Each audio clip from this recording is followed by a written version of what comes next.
이것에 대한 그 검찰과 법원의 해석 차이에서 생긴 절차상의 문제이기 때문에 윤석열 피청구인에게 탄핵 사유가 있느냐 없느냐와는 전혀 무관한, 실체와는 무관한 사항이라는 점, 그걸 말씀드리는 것입니다. 구속기간 만료 외에 공수처가 직권남용을 조사하다가 내란죄를 수사할 수 있는 근거를 못 찾았다고 법원이 이야기를 한 건데, 이거에 대해서는 어떻게 보십니까? 그것은 이제 직권남용 수사하는 과정에서 내란죄를 인지하면 되는 것인데, 두 개가 뭐 동시에 검토된 거 아니냐라는 이런 의혹을 하나의 어떤 그 방론적인 사유로 하나 들었던 것 같은데, 이 부분에 대해서는 그동안에 체포 적부심, 그다음에 구속영장 사전 심사, 그리고 구속 적부 심사, 이걸 검토할 때 법원이 수없이 적법한 걸로 인정했기 때문에 그것은 그렇게 의미 있는 기술 내용은 아닌 것 같습니다.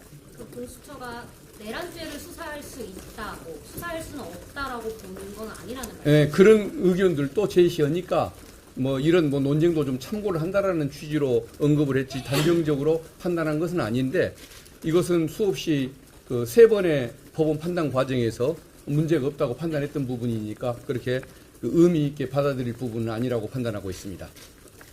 좀 더 정확하게 말씀드리면, 이번에 구속 취소 결정 재판부 설명 자료를 보면 이 직권남용죄 이외에 내란죄 수사권이 있느냐 없느냐에 대해서는 판단이 없는 겁니다. 없고, 말씀하신 것처럼 기존에 이미 법원의 판단은 수사 가능하다라고 하는 취지로 이런 영장 발부나 이런 것들이 이루어졌던 거고요. 오해가 없었으면 좋겠습니다. 이번에는 수사권 여부에 대해서는 판단은 없습니다.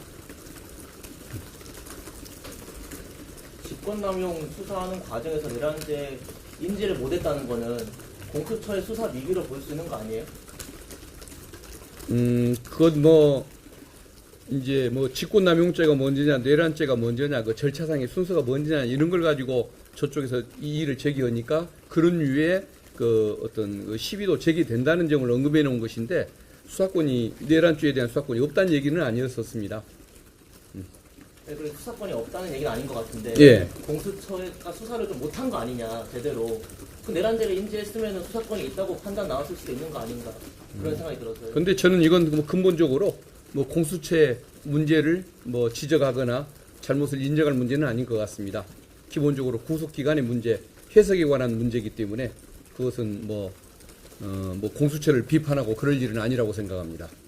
그리고 이미 법원이 세 번에 걸쳐서 그 부분은 적법성에 문제가 없는 걸로 판단을 했다는 점, 그걸 더 강조하고 싶습니다. 구속기간 생성 방식이 시간이 아니라 날짜가 아니라 시간으로 계산이 되는 거예요. 그 부분에 대해서는 따로 문제가 한 여태까지 검찰에서 기소를 할 때, 구속영장을 그 시간 내에서 기소를 할 때 실무상 이런 전례가 없었던 걸로 저는 기억을 합니다. 그리고 없었을 것입니다. 근데 유독 그 부분이 피고인의 인권을 위해서 검토돼야 된다 할 수 있겠지만은, 왜 유독 윤석열 사건에서 처음으로 이런 결정이 나왔는지 저희는 좀 안타깝게 생각합니다. 두 가지 이제 판단을 한 거잖아요. 그 구속기간 산정과 관련해서 날로 할 거냐, 시간으로 할 거냐, 이게 이제 첫 번째 쟁점이었고, 체포 구속 적부심사 그 기간을 포함할 거냐 말 거냐, 이 두 가지가 있었는데, 후자 체포 적부심과 관련해서는 아주 명확하게 판단한 것 같지는 않습니다. 전자에 대해서는 이른 판단을 했고요. 두 가지 쟁점 모두 선례가 없었습니다. 그래서 법원도 굉장히 좀 신중하게 조심스럽게 판단한 것 같고, 선례가 없는데 이런 상황이 이렇게 적용하는 것에 대해서는 과연 타당한지 상당히 의문이 있어서, 검찰이 즉시 항고를 통해서 분명하게 다시 판단을 받고 구속을 다시 해야 된다, 이런 입장을 밝힌 겁니다. 구속 취소 사유에 보면 공수처법에 구속기간 배분이라든지 인지 절차에 대해서 명확히 규정을 안 하고 있다고 언급되어 있는데, 공수처법이 미비해서 이런 사태를 아닌지 그런 비판이 있었죠. 구속 사건이 공수처에서 검찰로 이어지는 과정, 송치되는 사건이 이번이 첫 사건이라고 봐야겠죠.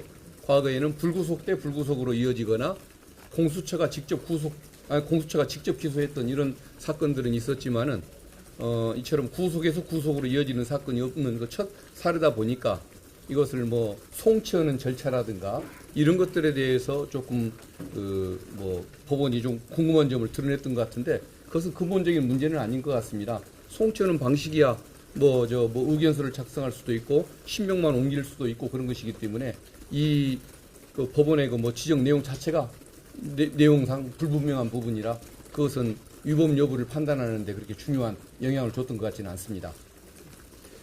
뭐 충분히 설명을 하십니다. 추가로 질문 없으면 저희도 또 의총이 있기 때문에 이 정도 할까 싶은데. 아니 말씀하십시오.